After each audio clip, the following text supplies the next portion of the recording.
Welcome back to the channel. Chris Morris with lesson 9 of learning Greek by reading the Greek New Testament. And we're just going to be looking again at one verse again, John chapter 1, verse 20. It's a shorter verse, which is going to let us touch on a couple of more grammatical things that I think will be helpful. So here is your one verse, which doesn't have a whole lot of new vocabulary in either. It goes something like this in Greek. Kai homologason, kai uk ernesata, kai homologason hati ego uk emi ha Christas. So with that in mind, these are the only words that you have to learn right now. You have homologason, you have ernesata, you have this is repeated homologason, emi, and Christas. Now to look at the definitions of those. Several of these are very, very common. Ego means I. You need to know that. That's as common as kai. You really, not literally, but it's up there. Ego just means I. You need to know that word very, very well. Emi is the word for I am. And so later on, Jesus is going to say, for example, before Abram was, I am. He says, ego emi, I am. Ernesata means he, she, or it denied. It's the third person singular. Ernesata, he denied. Christas is, you can hear this, it just means Christ. We've seen Christou, for example, before in the genitive. This is just Christos, Christ. And then again, homologason is from, it means he, she, it confessed. And on the next slide, you're going to see, when we get to next slide, we're going to see you actually may recognize this word, whether you know it or not. Not next slide, the next one, we start the grammar. So let's try a bit of a wooden translation. It might go something like this. And he confessed, and he did not deny, and he confessed that I not am, or I am not the Christ. So we know that John is the one speaking, confessing, not denying. Basically, the idea of this verse, you can see it already pretty clearly, that John is denying that he is the Christ. So some grammar notes that will help you. First, let's talk about homologation. First, I want you to notice, let's talk about the parsing here. Aorist, active, indicative, third person singular. I have said this to you in previous videos. Let me say this yet again, because repetition is the mother of all learning. Aorist tenses, just think of this as something like a past tense. It's just a completed action. It doesn't tell us a whole lot about the time or how often happened or the processes of happening. It's just a simple statement that something did in fact happen. We usually translate it past tense. Active just means it's an active voice. We're going to see actually when we get to ernesata, we're going to see another type of voice in a minute. But active voice means he was the one doing the action. He is the one confessing, not being confessed. That would be passive. The indicative mood just means we think about this as the statement of reality. This just is what it is. It's just a fact that he confessed. That's just what the text says. It's not that he might confess or he wanted to confess. He confessed. Third person singular, this is just standard grammar. So I is first person, you is second person, she, it, he is third person, and singular, it's he and not they. So aorist, active, indicative, third person singular. And this is the word you probably have, if you spend any time like in church, know this word. Homologeo is the word for I confess. Homologeo, it's from the word homo, which you hear even in English, that sounds like homo. That means the same. And logeo from the word I speak. And so homologeo means I say the same thing as. To confess really means to say the same thing as someone else, to kind of join them. So confess doesn't really mean to admit something. It might mean to admit it in the sense of if a prosecutor accuses you of doing something and you say, well, I'm going to agree with you that I did that. I'm admitting that I did it. But that's a derivative meaning. The basic meaning is I'm going to say the same thing as you. And so he is, who are we saying the same thing as? Well, in this context, we're going to see it's God. He's going to confess. He's going to say the same thing as truth itself, that he is not the Christ. Now, I'm going to say a little bit here about how you recognize this aorist, but I want to pause real quick before I get into this, and because we're going to keep doing these sorts of things, but I just want to remind you briefly. And if I haven't said this before, somebody will not like me that I'm going to say this, but let me just kind of put my cards on the table. I don't really think you need to become a master and an expert at memorizing all the rules for how to identify an aorist versus identify a perfect versus identify a present. In the first place, you're going to start getting a feel for just the vocabulary. In the second place, though, if I could just call a spade, it is so very easy in the world of online. You're reading your Greek Bible on your phone. You just click the word and the parsing will just come right up. Go to gntreader.com, go to blueletterbible.com. You just click it and the parsing will just pop up. I don't want you to be lazy and not know any of it, but I want you to, the reason I'm sharing this with you, and we'll get to the rules later, but then so that when we get to the rules, you will recognize that sin sound over and over again. I've heard that sound before. Oh, that sound, you'll associate it with third person singular. That epsilon at the beginning of the word, that or the lengthened vowel, you're just going to associate that with the aorist. This is why I read these to you out loud, and I think it is worth your time to actually not just memorize the vocabulary, but try to hear this vocabulary. Homologason, you should hear the homologason, that O sound, that lengthened vowel, and that sen ending, you associate those sounds with the aorist. So to those very points, the lengthened vowel, now notice in the form of the first person, the homologason, well, if you tack an epsilon at the beginning of the aorist like we normally do, you would have epsilon omicron. That's kind of hard to say. So we're not going to say we're not going to say that's too hard. You're just going to lengthen the omicron. So an lengthened becomes O, so that's why it's homologason. And then that sen ending, that right there, that just is the aorist third person ending. So just try to associate those sounds. And again, if you get lost, that's okay. Try to hear it. And then we learn rules later on. You'll have built up enough of the sounds. They'll be easier to remember and to recognize. The next verb is ernesata, and ernesata is, again, it's an aorist. This is a middle voice. So we know what aorist is. We know an indicative in a third person singular. This is a middle voice. And there are some people who are going to get really bothered about middle voices. I'm going to say something on middle voices, then I'll come back and talk about this my ending. That bothers some people. It's not hard. It's going to be important in a minute. So very often what you're going to be told is that Greek has three voices, and this is true as far as it goes. The active voice means I'm the one doing the action. I hit the ball. The passive voice is the subject is receiving the action. I was hit by the ball. So something like that. Notice the subject is giving or receiving the action. The middle voice we don't really have in English. It's kind of hard to say, but it's something like the subject doing the action for itself. I hit the ball for myself. I did it for my own benefit, sometimes called a reflexive middle. And there are some preachers who will find middle voices, and you know that because of that my spelling on the end. Again, when you're parsing, it'll come up and tell you. And they say, oh, well, I'm doing this for my own benefit. So there's some theological places where this comes up, where people, they're condemned to hell. That might be in a middle. And they say, well, they're condemning their own selves. And so there is sometimes some theological ideas associated with this. And by the way, I'm not going to go into that theological issue. Feel free to look this up after this video and see if you see what I mean with some of the middle voices. Consider that little homework. Comment below what you think about that little exercise. What I want to do is encourage you, though, to be careful. The middle voices and the passive voices are spelled exactly the same way. That ending right there from ernesata.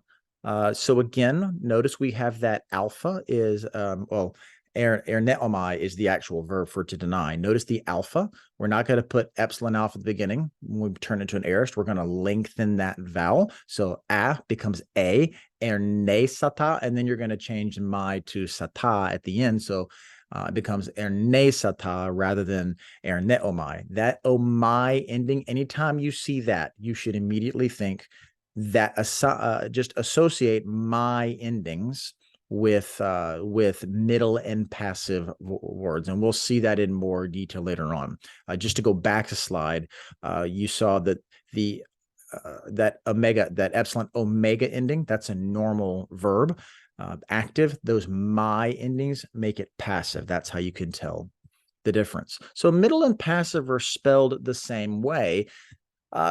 This is really important. How do you know the difference? So there's this is what's going to keep you from getting in trouble. I know this is going a little bit long on the grammar thing, but I want you to hear this. This will keep you out of trouble, I promise. Because if you don't know this, you're going to see middle and passive and just go running and I think potentially make some mistakes. If you were to read this theologically and say, he confessed and he did not deny for his own sake. Well, that you can maybe invent a reason, a theological reason, but that's not what's going on here.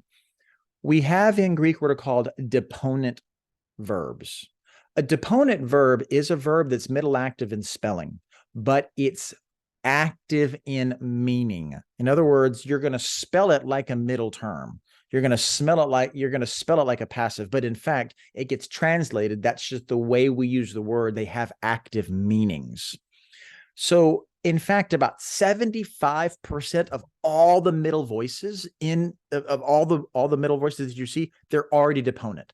So you almost never have a true middle voice with a reflexive meaning. You almost never have that in the Greek New Testament. If you see a middle voice and it says middle, pause and assume it's probably going to be a deponent with an active meaning. So it says right there, actual uses middle are rare. Best practice is to assume that middle is deponent unless context requires middle. So notice here, it says that he confessed and he did not deny. He's not being denied. He did not deny. It's an active. Now, how do you know this? How do you know, again, what's deponent? Deponent verbs can be determined by looking up the lexical form of the verb. Lexical form is the verb in the form of the dictionary. If the form ends in amai, as in amai, it is just a deponent. If you see that omai ending, it's going to be a deponent translated as an active verb. So here, this is the parsing that I pulled from blueletterbible.com. Notice, ernesata, what is the root? Erneomai. And since we see it's erneomai, that mai ending is in the root, the formal verb, that's just going to be deponent. And sure enough, there it is, aorist middle deponent. So it is a middle, but they're going to clarify it's a deponent. So it should be translated with an active voice. So just be careful when you see middle, because I know people make this mistake. You should almost never translate with this reflexive kind of for himself, for themselves, for itself, unless you've looked and seen this is a true middle and not a deponent, which is usually the case. All right, starting to run short on time, let's go and look at hati. This is a common word you need to know. I think, in fact, we've talked about that, I believe, in the past. Hati is typically used to introduce dialogue. So think of it as something in English like a comma quotation mark. So he confessed, what is the words? What did he say? Ego ou kemi ha Christos. You can typically leave this untranslated. You don't have to say he confessed that I am not the Christ. You can, if you want to be more wooden, but you can just say he confessed, I am not the Christ. And you can put quotation marks in that. Very, very common usage to introduce dialogue. And then I also want to mention this kai here. This is, I think, of some importance when it comes to grammar. Now, you have seen that kai typically means and that's typically where you want to start with your translation ideas. But actually, while it means and, it doesn't necessarily conjoin two ideas with an and. So it is a conjunction, but it's not necessarily conjoining. So conjoining is to set two things with an and, right? A coordinating. It could be disjunctive, believe it or not. So you'll hear some people say that kai means and, de means yet, or something like that, and Allah means but. That's actually not the case. There are places where kai means but. What the function of kai actually is it takes two ideas and it sets them side by side of equal value. And so what this means, the idea is this whole verse is connected to the previous. It's on the same level. So he confessed and he did not deny, and he confessed and did not deny. These are all on the same importance. So he confessed and did not deny, and he confessed that he's not the Christ. So this is all the same. There's no subordinating ideas here. So I would suggest, context has to tell you if this is and or but, whether it looks to me, because of this ook here, and again, read with your ears, this is probably to be translated with a but. And hear what I mean. He confessed and he did not deny. But he confessed that I am the Christ, the Son of God. So we're contrasting that what he didn't do, he didn't deny. What he did, in fact, was he confessed. And so just be aware that sometimes kai can be used in that sense. I think this is our last grammatical point. Ego is, ami rather, is a present active indicative first person singular. It already includes I in the subject. Since it is a first person singular, ami just means I am. Well, if ami means I am, why do we include the word ego? You could just say uke mi ha Christos. That means I am not the Christ. Anytime you have the pronoun, especially ego, included in there, it's there for emphasis. So ego is emphatic. It's emphatic with word placement and emphatic because if it's a redundancy, you don't need it. So he's saying, I'm not the Christ. Implication, somebody else is.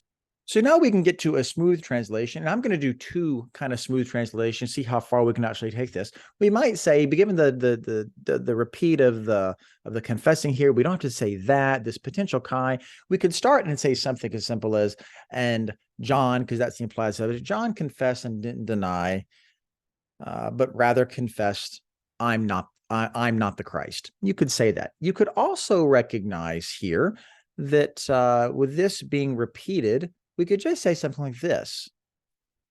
And John didn't deny, but confessed, I'm not the Christ. Hear how smooth it is. And John didn't deny, but confessed, I'm not the Christ. So I think that's how you get into a nice, easy to read translation. And if you want to keep the and, you could keep that as well. You could say something like, and John confessed and didn't deny, I'm not the Christ. Or, and John didn't deny, and even confessed, I am not the Christ. Any of that, all that catches, I think, the same idea. All right, with that said, a few interpretational notes. One of the weaknesses of my smooth translation is it misses the fact of the double use of confess here, or homologason.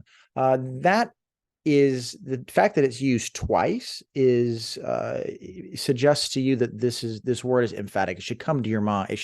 You should hear it very clearly. In fact, if you read it again out loud in Greek, like I originally did, kai homologason, kai uk erneseta, kai homologason, hatiego uk emi ha Christos. Again, that word comes up twice in short order. That means it should weigh heavily on your ear. It draws your attention to it. So again, this idea of confessing it's an emphatic idea in the text, which is really not surprising given the fact that martyria, we have seen in this study, the testimony throughout this passage is important in this entire chapter and this book. So the idea of confession and testimony are really central theological themes of the first chapter of John and therefore of the entire book of John. So I would really encourage you, as you said, is think about what we're confessing, which may be tied to faith. What we're confessing is something about the testimony being given, which is something to do with who's the Christ. Hint, hint, hint. We have more repetition here. Again, we mentioned earlier the emphatic and redundant use of ego should lead us to ask, who then is the Christ? You start to confess, they start to connect these ideas. If confession is doubly important and who is the Christ, then maybe what's really important is the confession that Jesus is the Christ. And again, that's how you start getting into good theology. And then lastly, again, noticing on this confession piece, notice the contrast between confessing and not denying. If the theological emphasis of this verse and the whole passage is the importance of the confession that John isn't the Christ and raising the question, who is the Christ, then not denying it is equally important. You can't confess and then be on the fence. You confess and you don't deny. It's two sides of the same coin. So with that said, I hope that you have found this lesson helpful. Leave your questions, comments, cries of outrage in the comments below. And next time we will be back with verse 21. And until then, may God richly bless you.